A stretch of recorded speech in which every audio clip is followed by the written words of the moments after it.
Olá, boa noite a você que a partir de agora começa ou passa, né, a nos acompanhar. É mais uma live começando no canal Batstalk, pelo YouTube e também com transmissão pelo Facebook e Instagram. E você fica na nossa companhia a partir de agora, nessa noite de segunda-feira aqui em Araranguá, sul de Santa Catarina, que o tempo esteve com a temperatura agradável, variando de 25, 26, 27, bem mais agradável que nos últimos dias, né? Segunda-feira, hoje é dia 27 de março do ano da graça de 2023. Toda segunda-feira, o nosso tema aqui é lei e direito, tá? No nosso Budstalk. E nas quintas, a gente fala de saúde. Mas, enfim, vamos começar mais uma live. Vamos lembrar que temos a força, o apoio das empresas UFIS Imóveis para Escritório, Big Dog Lanches, Farmácia Cardoso Farma, Funerária e Assistência Familiar Santa Terezinha, Mamma Mia Playground Infantil, Mecânica de Bem, Auto ProSul Proteção Veicular e Pousada Saltinho. Assim, com o apoio dessas empresas, a gente vai começando mais uma live, agradecendo aos seus proprietários, às equipes, enfim, agradecendo a todos pelo apoio que nos dão. Tá? E vamos começar mais uma live. Você que pode acompanhar aí nos nossos vídeos convite, nós divulgamos no Facebook, no Instagram, divulgamos também para os contatos do WhatsApp, né?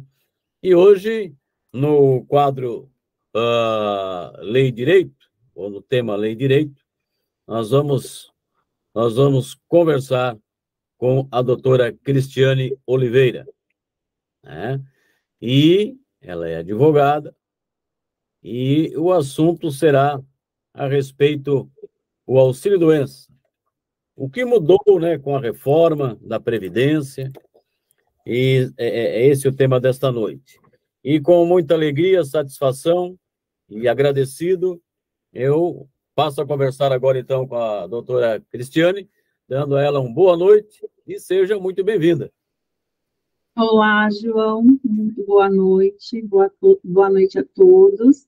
É uma alegria estar aqui, né, participando dessa live, desse bate-papo, e poder falar um pouco aí de um benefício tão importante como o auxílio-doença, né, que é assim que era conhecido antes da emenda 103 de 2019.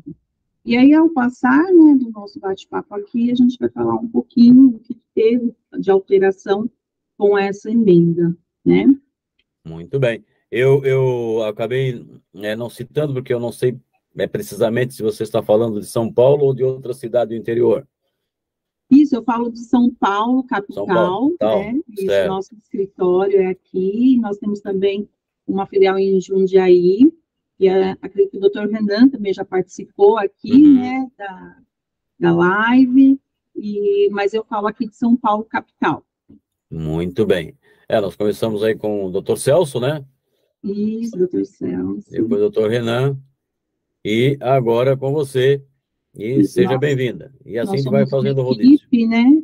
Fazemos parte aqui da Advocacia Másquio, e a gente tem aqui, assim, é muito prazeroso poder falar daquilo que o nosso escritório sabe fazer, que tem feito ao longo dos anos, né? Que é o direito previdenciário. E hoje nós vamos falar um pouquinho sobre o auxílio-doença, como eu havia dito, né, anteriormente, e o que alterou com a emenda, né? Então, para iniciar, a gente tem que entender o que é o auxílio-doença, né, João? O que é o auxílio-doença? O auxílio-doença é um benefício previdenciário, né? E ele é dado para aquelas pessoas, aqueles segurados, né, que estão incapacitados para o labor ou de suas atividades habituais. Eu falo assim porque, às vezes, a pessoa só vai pensar assim, poxa, então só o trabalhador, né, o trabalhador com carteira assinada tem direito a esse benefício? A gente vai ver que não, que tem várias formas de segurado, inclusive o segurado facultativo, né, que é aquele que não tem uma prestação de serviço. Ele também está amparado pela lei, né? para requerer esse benefício de auxílio-doença. O auxílio-doença, ele está na Lei 8.213, que vai lá do artigo 59 até o 63, e está regulamentado por um decreto-lei, que é o 3.048 de 99. Tá? Então, assim, tem toda uma regulamentação, ele está numa legislação, né, que é a Lei de Benefício, que é 8.213, e para ter direito a esse benefício, precisa cumprir alguns requisitos, assim como para requerer uma aposentadoria programável, né? Então, o auxílio-doença também, ele precisa, o segurado precisa cumprir alguns requisitos para ter direito a esse benefício, tá? A lei, ela vai falar, basicamente, do que, João? Ela vai falar que, para requerer o benefício de auxílio-doença, precisa estar incapacitado para o trabalho, para as suas atividades habituais, tá? Precisa ter carência para esse benefício, tá? Precisa demonstrar carência e ter qualidade de segurado. E eu vou explicar um pouquinho para o nosso telespectador o que seria cada um desses requisitos.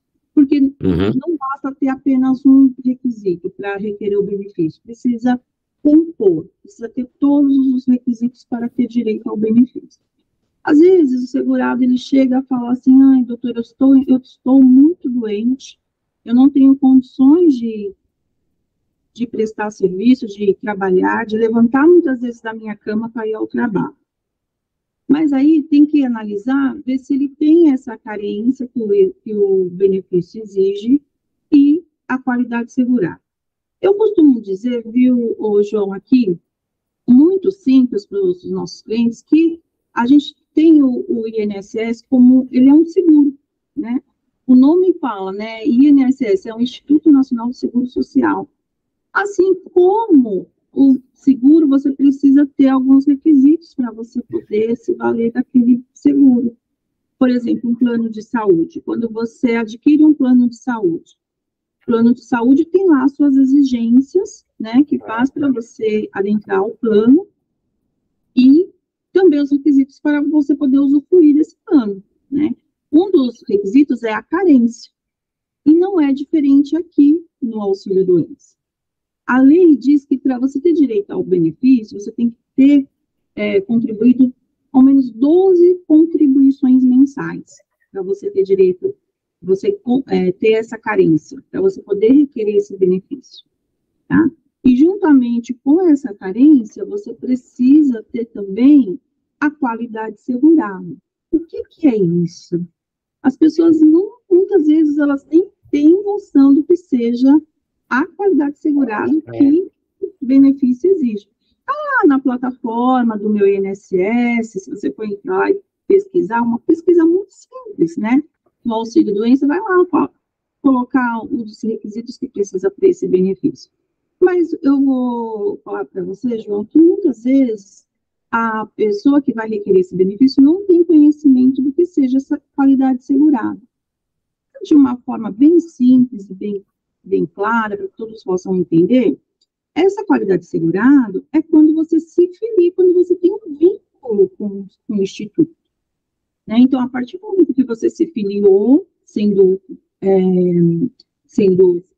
contribuinte obrigatório, empregado, você já passa a ter essa qualidade segurada, você está vinculado ao INSS.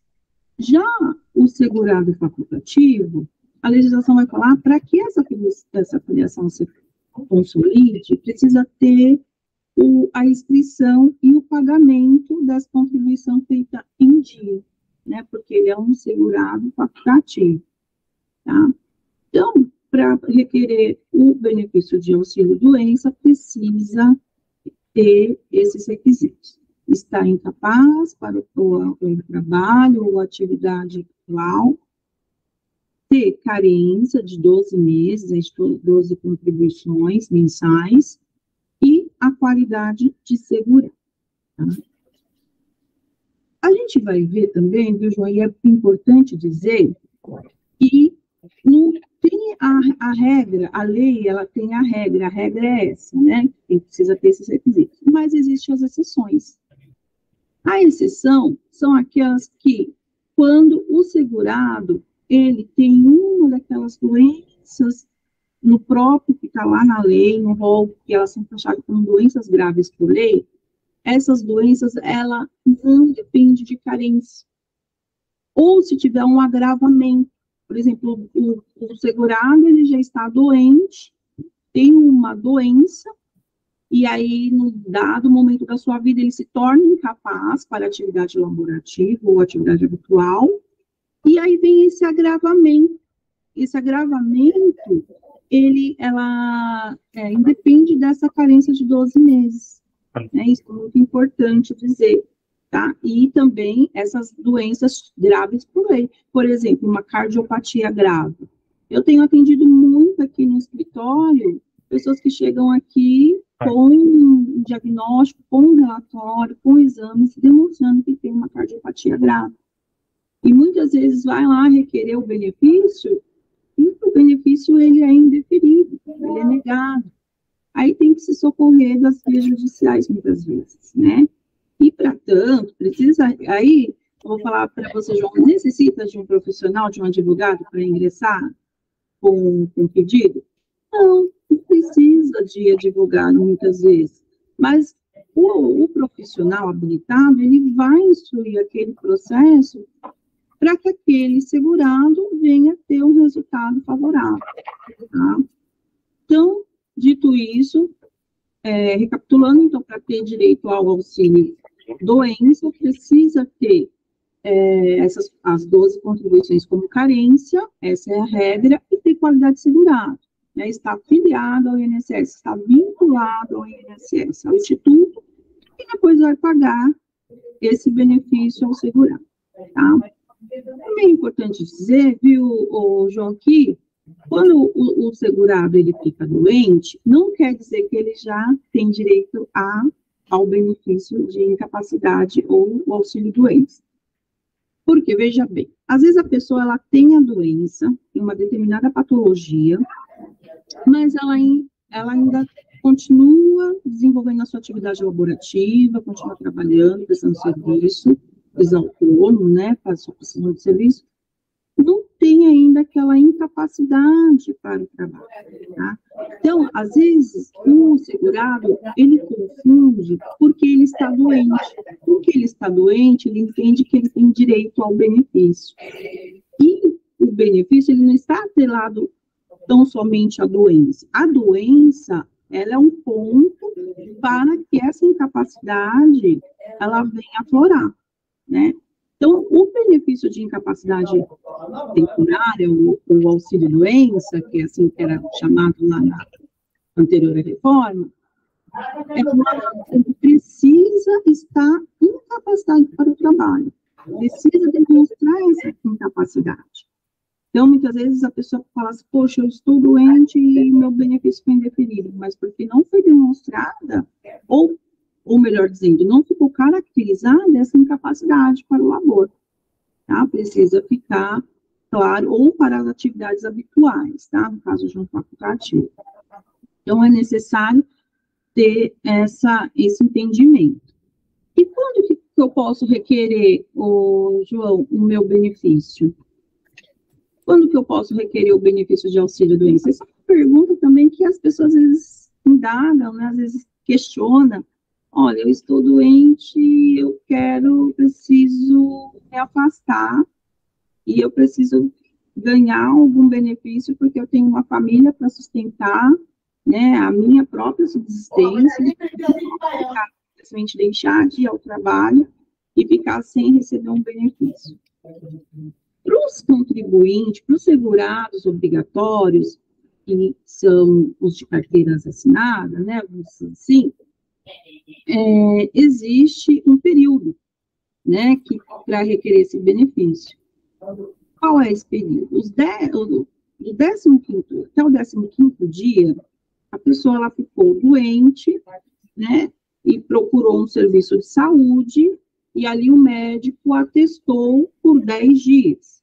Olha, você vai fazer esse tratamento e vai tomar esse medicamento, eu vou te afastar por uns 10 dias. Ok, ele vai apresentar esse atestado lá no RH da empresa dele, e ele vai ficar ali conforme a prescrição médica.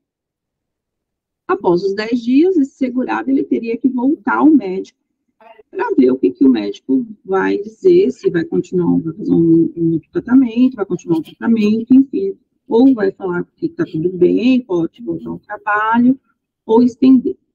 Tá? No caso que o médico examine e veja que ele ainda continua incapaz, o médico pode afastar ele mais um período de 2 dias, de 3, ou de 5 dias, ou de 30 dias, enfim, conforme o médico entende. Se esse atestado for por mais de 5 dias, olha, ele já teve um atestado lá atrás de 10 dias. Se ele tiver com um atestado mais de 5 dias, torna-se 15 dias. Tá? 15 dias, a empresa ela é responsável pelo pagamento desse segurado, desse funcionário. Após o 15º dia, já é o INSS. Então, o que esse segurado, o trabalhador, tem que fazer? Ele tem que requerer o benefício, né, via plataforma, meu INSS, ou site, ou até mesmo pelo 135, para que, dali para frente, ele entre em gozo de benefício de auxílio-doença ou de incapacidade temporária. Por quê? Porque a empresa já não se torna mais responsável, né, a partir do 16º dia. Então, isso é muito importante dizer para o trabalhador obrigatório, né, para o segurado obrigatório. Porque muitas vezes ele se acha incapacitado, se vê doente, procura um serviço de saúde e ali ele já quer entrar com pedido de auxílio-doença. Não, ele não pode. Esse benefício ele será indeferido pelos motivos pelo qual eu expliquei. Ele precisa ficar afastado por mais de 15 dias no 16º dia da entrada, tá? Diferentemente do facultativo. O segurado facultativo é aquele que faz a contribuição via guias, via carnê, né? Então, ele tendo um relatório, um atestado que ele está incapaz, né, que o médico determine que ele fique afastado, ele já pode requerer o benefício. A lei diz 15 dias, né? É o que a lei determina. Mas o facultativo, ele não tem essa obrigação de esperar os 15 dias para marcar a perícia, né? Porque para ter direito a esse benefício público, a auxílio-doença, ele precisa passar por uma perícia médica. Tem umas exceções que não precisa passar por perícia médica, foi o que nós passamos aí nesse período de pandemia. Mas a regra é que precisa passar por uma perícia médica do INSS, passar por uma perícia, tá? Então, ele pode, ele mesmo lá, já requerer o benefício e agendar diretamente na plataforma, ou no aplicativo, ou ainda no 135, porque a realidade é que nós temos muitos segurados, muito simples aí, viu, João? Com muitas dificuldades, assim, a nível Brasil. Às vezes não tem acesso à internet, às vezes não tem acesso a um smartphone. Então, tem como agendar isso pelo aplicativo. Então, muitas vezes, e hoje tem mais dificuldade de ir até uma agência do INSS, um APS, para marcar uma perícia, né? Então, ele pode se utilizar ainda do telefone, pelo 135, agendar a perícia, tá? Requerer o auxílio-doença. Hoje nós temos no INSS lá o benefício de auxílio-doença e de aposentadoria por invalidez, que você pode requerer diretamente pela plataforma do início, tá? É importante também dizer que, às vezes, a pessoa fala assim, poxa, mas eu não posso ir direto na justiça requerer esse benefício, porque eu vejo que é tão difícil requerer via INSS, né, pedir esse benefício direto lá na justiça. De repente, o juiz vai ver meus documentos, vai ver meus relatórios médicos e vai entender que eu tenho direito ao benefício, tá? Olha, todo e qualquer benefício do INSS, para você judicializá-la, precisa de prévio requerimento, tá? Prévio requerimento, salvo tem algumas exceções que a lei, ela dispõe que você pode requerer como medida cautelar, como uma tela, como uma liminar. Tá? Mas a via de regra é que você precisa primeiro bater lá na porta do INSS, requerer o benefício, e aí sim começar todo o procedimento administrativo para depois você ir para uma via judicial, se assim desejar, se assim entender. Tá?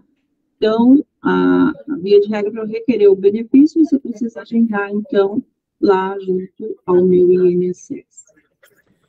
Muito bem. Doutora Cristiane, com 2 perguntas, vamos fazer a live de hoje. Ah, é? Tá tranquilo. Legal, muito bem explicado, detalhado. Olha, está deixando bem esclarecido. Eu quero dizer, doutora Cristiane, nós vamos fazer uma pausinha aqui para mandar alguns abraços, porque a nossa live é assim, eu faço um pouco diferenciada, meio que estilo programa de rádio, né? Porque para não deixar, por enquanto, né, a gente consegue dar conta aqui das pessoas que estão por aqui chegando. Tem muita gente aqui que com certeza são conhecidas suas, que eu não estou conhecendo. Eu fiquei bastante. Aqui eu estou recebendo aqui a Marisete Araújo, que é a nossa conterrânea aqui. Boa noite, Marisete. Quero mandar um abraço, uma boa noite para a Terezinha, a tia Terezinha, né, casada com meu tio Nascimento. Tá dando boa noite para a gente, boa noite para ela também, para o tio também. Aquele abraço lá na Gaivota. A Berenice Costa, também nossa conterrânea aqui, está ouvindo, está acompanhando, está assistindo, boa noite. A minha mana ali em Criciúma, cidade vizinha, e o cunhado também estão acompanhando. Boa noite. Boa noite vai também, esse aqui eu já não conheço, Jocélio A13. Deve ser seu conhecido aí, porque eu não conheço. Conhece? Eu acho que é meu cliente. Cliente, então tá aí, ó. Jocélio, Um abraço, Jocélio. Ele está lá no Nordeste, acho que é Nordeste, é Paraíba. Paraíba? Estou aqui também com o Genival Fausto, doutor Genival. Nosso colega da nossa subseção, um abraço à nossa subseção de Vila Prudente, aos colegas. Abraço, doutor. Nossa live hoje está bem importante, né? Não que as outras não fossem, mas tá cheio de doutor aqui, güey. Menina. A Linaura Machado, do Sombrio, também está dando boa noite para a gente. Um abraço, Linaura. Depois ela tem uma pergunta que logo eu vou fazer. Meu amigo Alcides Alvim Costa Neto, boa noite, Alcides, também está com a gente. Esse também deve ser seu conhecido, o Ricardo José dos Santos. Ah, meu primo, um abraço, querido, um abraço, seja bem-vindo. Alô, Ricardo, boa noite, abração. Outra, com a figura ilustre, doutor Celso Máscio Rodrigues, conhece? Só 20 anos, só. Só 20 anos, né? Um abraço, doutor Celso. Um abraço. Está com a gente também, boa noite. Meu mano, Anselmo, Theo, na capital do estado, Floripa. Um abraço, boa noite para toda a família aí. Obrigado. Minha mana também, Alta em Maruí. Boa noite, abração.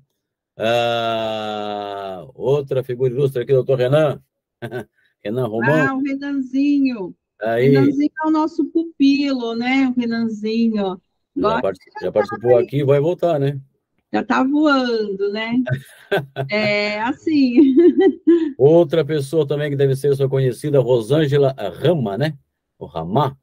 É minha querida prima também. Prima, então, boa noite para Rosângela. Outra também que deve ser sua conhecida, Sueli Garcia de Rossi. Garcia, minha cliente, minha vizinha. Aí. Um abraço.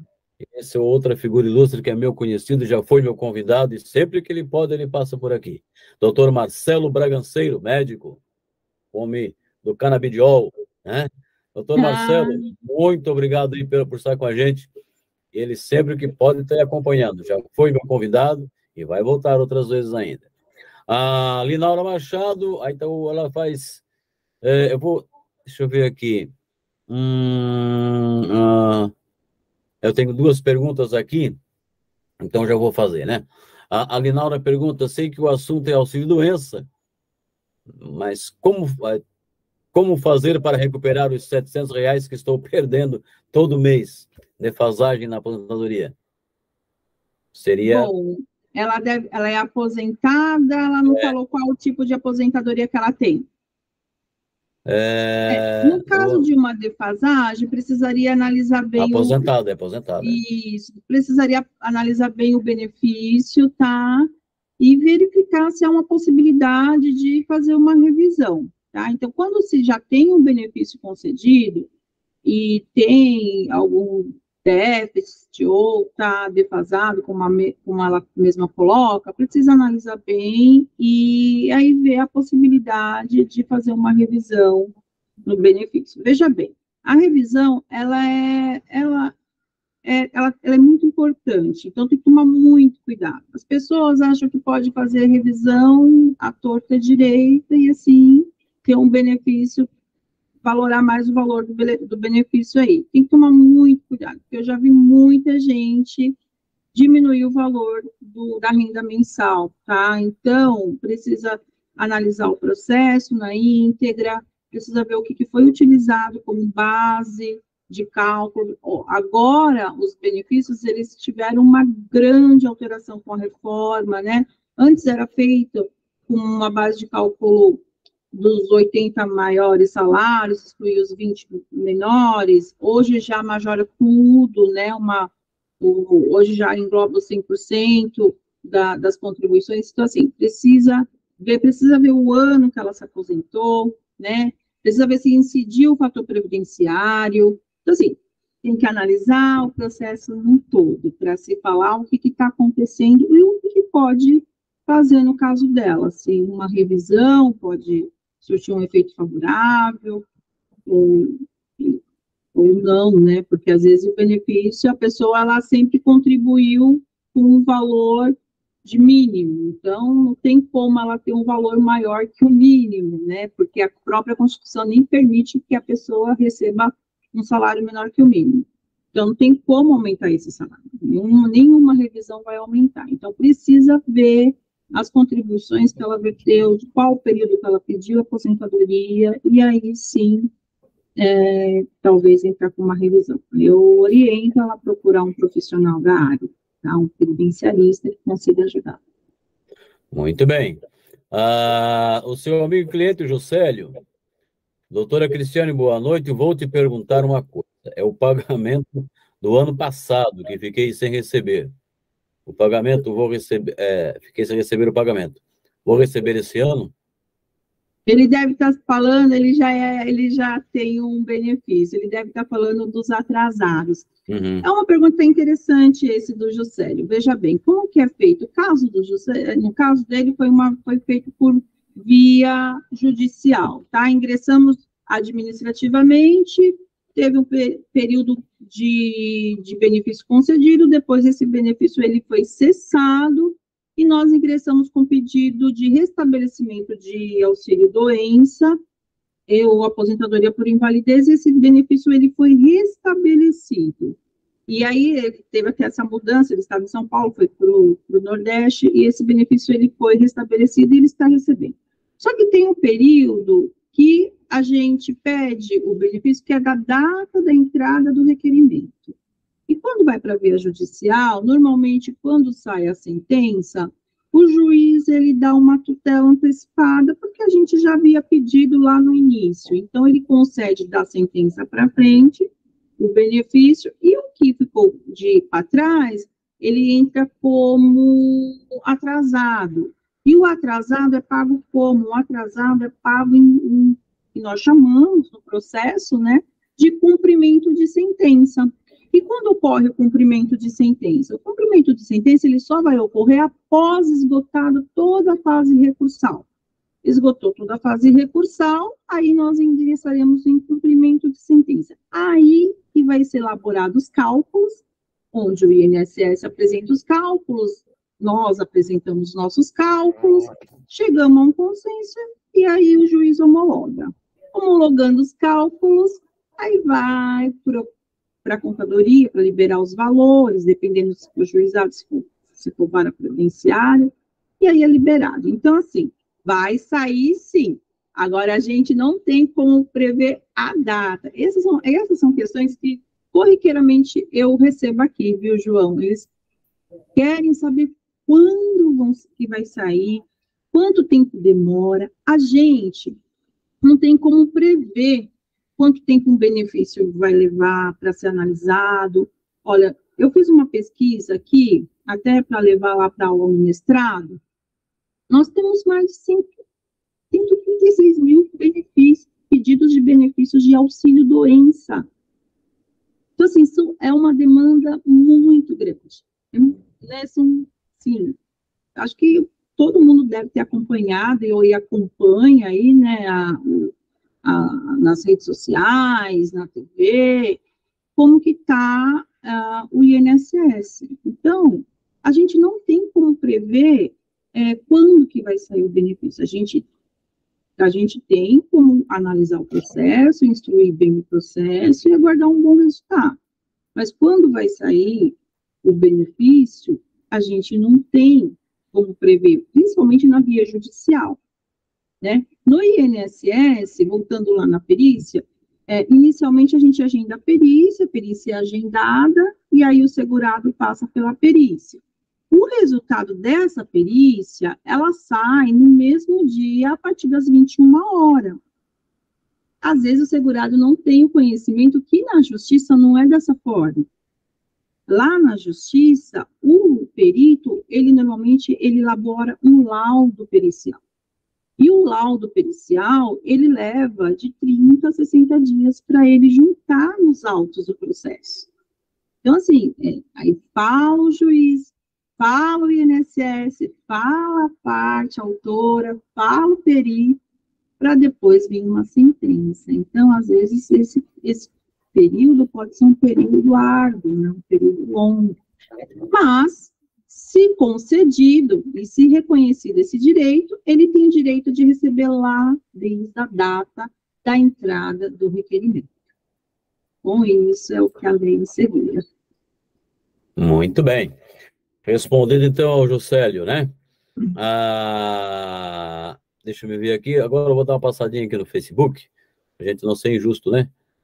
Eu estou mandando um abraço lá para o meu amigo Valdeci.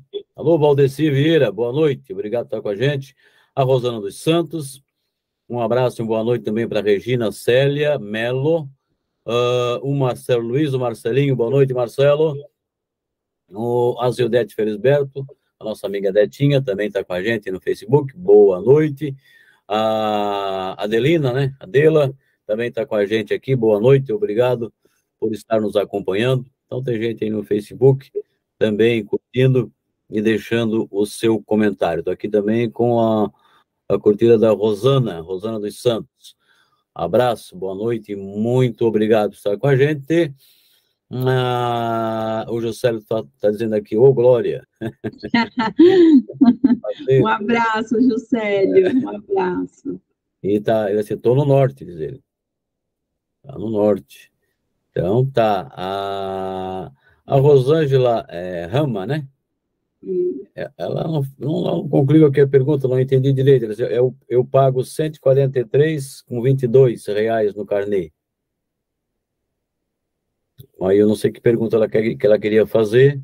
Bom, porque tem várias formas de contribuir, né, João? Às vezes a pessoa, o segurado, ele contribui com 20% do mínimo e podendo aumentar esses valores, isso eu estou falando no facultativo ou no autônomo, tá? Uhum. E também ele pode também contribuir com 11%, eu acho que é o caso dessa telespectadora, eu acho que ela deve contribuir aí com 11% sobre o salário mínimo, né? E interessante que esse valor, ele compreende sobre 12 contribuições, né, sobre o período anual, sempre aumentando quando aumenta o salário mínimo. Essa é uma pergunta também que muitos segurados, todo começo de ano eu recebo aqui no meu escritório várias ligações perguntando, doutora, quanto que eu vou pagar esse ano? Então, assim, sempre que aumenta o salário mínimo, né, a contribuição equivale a 11% ou 20% do salário mínimo, então, aumentou o salário mínimo, você vai aumentar a contribuição também. Isso é muito importante, viu? Sobretudo com a emenda, João, porque não pode ser feita contribuições menores que o mínimo, né? Ou seja, pessoas que contribuem abaixo do mínimo, ela tem que, para requerer um benefício, isso é interessante falar, isso é muito interessante, porque vai contar como carência. Lembra que eu falei que para requerer esse benefício, precisa ter a carência? E a carência, o que é carência? Carência é aquilo que você paga mês a mês, né, para você adquirir. Por isso que as pessoas falam assim, doutora, eu quero me aposentar por idade, mas eu não tenho os 180 contribuições como carência. Então, essa pessoa não vai conseguir se aposentar. Ela precisa ter as 180 contribuições como carência para que esse benefício seja concedido.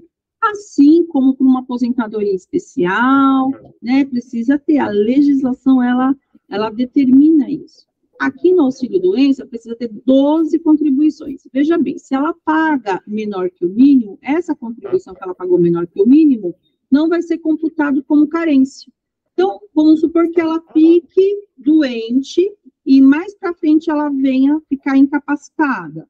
Aí ela tem em mente que pagou 12 meses, mas ela pagou menor que o mínimo, ela não tem 12 meses. Ela vai poder agrupar essas contribuições, que é permitido pela emenda agora, né, a emenda trouxe isso, você pode agrupar as contribuições, porém você tem que contar 12 meses para ter a carência. Então, pode ser que esse período que você entende que tenha 12 meses, não deram os 12 meses, porque você pagou menor que o mínimo. Ou, a outra saída é você complementar essas contribuições que foram pagas menores que o mínimo, tá bom? Para poder ter direito ao benefício. Então, você veja quantos detalhes tão importantes que o segurado precisa ter, que muitas vezes não tem esse conhecimento, para ter direito ao benefício de auxílio-doença. Não basta estar doente, viu, João? Precisa ter a incapacidade, precisa ter a carência e a qualidade segurada. A qualidade segurada é um dos requisitos que eu gostaria, assim, de até depois, talvez a gente tenha uma oportunidade na frente, falar só disso, porque dá para falar o dia inteiro sobre a qualidade segurada e a manutenção dessa qualidade, tá? A qualidade segurada, ela é tão importante não só para o auxílio-doença, mas para outros benefícios também, como pensão por morte, né? É necessário ter qualidade segurada. Para o dependente requerer a pensão por morte, não basta só comprovar, né, no caso de união estável, ou do casamento que é presumido, mas se for menos de 2 anos, precisa provar a união estável nesse período, mas também ter a qualidade segurada do fato gerador, tá? Então, isso é muito importante. E a qualidade segurada nada mais é que a filiação, como eu disse, né? E ela perdura por enquanto você tiver filiado ao INSS, e mesmo que você pare de pagar, você ainda tem essa manutenção. Veja bem, eu sou trabalhadora registrada, eu pago lá, né, através da folha de pagamento do meu empregador, lá descontando no INSS, e eu tenho lá todo mês descontado. De repente, eu sou dispensada do trabalho, né, perdi o vínculo aí, o contrato de trabalho, parei de contribuir para o INSS. Eu vou perder o vínculo com o INSS logo em seguida? Não vou perder. A lei, ela me dá essa manutenção, né? Essa manutenção de 12 contribuições a mais, ou 6 meses por facultativo. Pode dobrar, João? Pode dobrar. Quando? Quando esse trabalhador tiver mais de 120 contribuições, ou seja, dá mais ou menos 10 anos de trabalho, né? Trabalhou por 10 anos, então, é importante dizer que não pode ter perdido a qualidade segurada nesse período de 10 anos, tá? Senão aí volta a estaca zero, lá nos 12 meses. Se você tem 120 contribuições sempre dessa qualidade segurada, você ganha mais 24 meses. Então, dobra 12, você vai para 24. Mas eu vou um pouquinho além. E isso eu já utilizei muito aqui nos nossos processos. O Dr. Celso, que está aqui nos assistindo, né? Ele deve lembrar, a gente já utilizou muito nos nossos processos, que chamamos de período de graça. O período de graça, ele é muito interessante, que é de graça mesmo, viu, João? É de graça, né? Aquele que quando você fala que não tem mais, poxa vida, perdi o meu vínculo com o INSS, perdi, já passei dos 24 meses que eu teria direito por ter 120 contribuições, e agora? Hoje me veio o fato gerador que eu preciso do benefício de auxílio-doença, que é o nosso tema aqui. Ou um evento morte, eu precisar de uma pensão por morte, e agora? Pois bem, a lei, ela fala sobre a manutenção dessa qualidade de segurado no período de graça. Enquanto sobreviver, né, que a gente chama assim, quando você receber seguro-desemprego, enquanto você estiver em desemprego. Então, acrescenta mais 12 meses. Então, olha lá, a início é de 12 meses, depois 24 e agora 36. Você vê como pode estender essa qualidade de segurado, João? Você vê como pode prorrogar? O segurado, muitas vezes, não tem esse conhecimento. Daí a importância de buscar um bom profissional na área para poder auxiliá-lo. Muitas vezes, a pessoa ela deixa de requerer o benefício lá de trás, pensando que não tinha essa qualidade de segurado. Ou muitas vezes porque ela perdeu a carência e voltou a contribuir achando que ela não readquiriu a carência. A lei também, ela diz sobre a carência, para você readquirir essa carência. Lá no artigo 27 da mesma lei de benefício, veja, eu estou trabalhando sempre na lei de benefício, que é 8.213, é ela que rege os benefícios previdenciários. Lá no artigo 27, é muito interessante, lá no artigo 27A, ele vai falar das hipóteses que você readquire, que você volta a ter essa carência.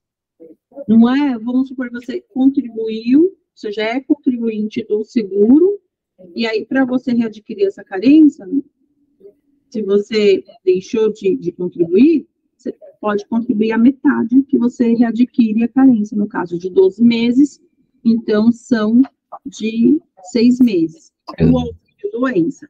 Esse exemplo que eu estou dando é para o auxílio-doença, diferente do salário maternidade. O salário de maternidade é outro período.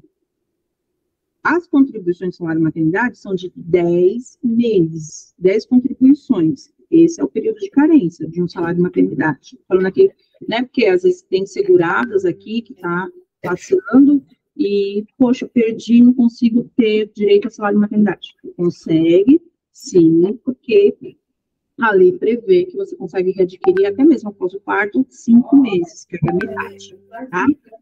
E também a gente consegue também calcular esse período de qualidade segurada quando o contribuinte vai perder, tá? A gente também faz esse cálculo aqui também, a gente consegue ter mais ou menos noção, olha, eu estava contribuindo, eu parei de contribuir, mas ainda estou na qualidade segurada, a gente consegue fazer esse cálculo aqui, tá bom? Porque a gente interessante. Mais ou menos quanto tempo esse segurado consegue ficar sem recolher.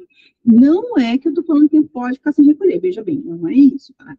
O ideal é que esse contribuinte, ainda que saia da sua atividade, né, remunerada, que ele faça aí de uma forma que nem a Rosângela aí, né, colocou que paga o carnezinho, que faça de uma forma facultativa, mas não deixe de contribuir para que isso não venha depois acarretar aí uma perda da qualidade segurada. Bom? Muito bem. O nosso amigo Valdeci Vieira, ele só está perguntando assim, a questão de encaminhar papéis, né? Ele tem 32 anos de carteira, 15 de salubridade. Desculpa, não entendi. Você pode repetir, João, por favor? O Valdeci está perguntando que está dizendo que ele tem 32 anos de carteira, 15 de salubridade e 60 anos de idade. Já posso encaminhar os papéis? Ele está perguntando. Opa, já pode.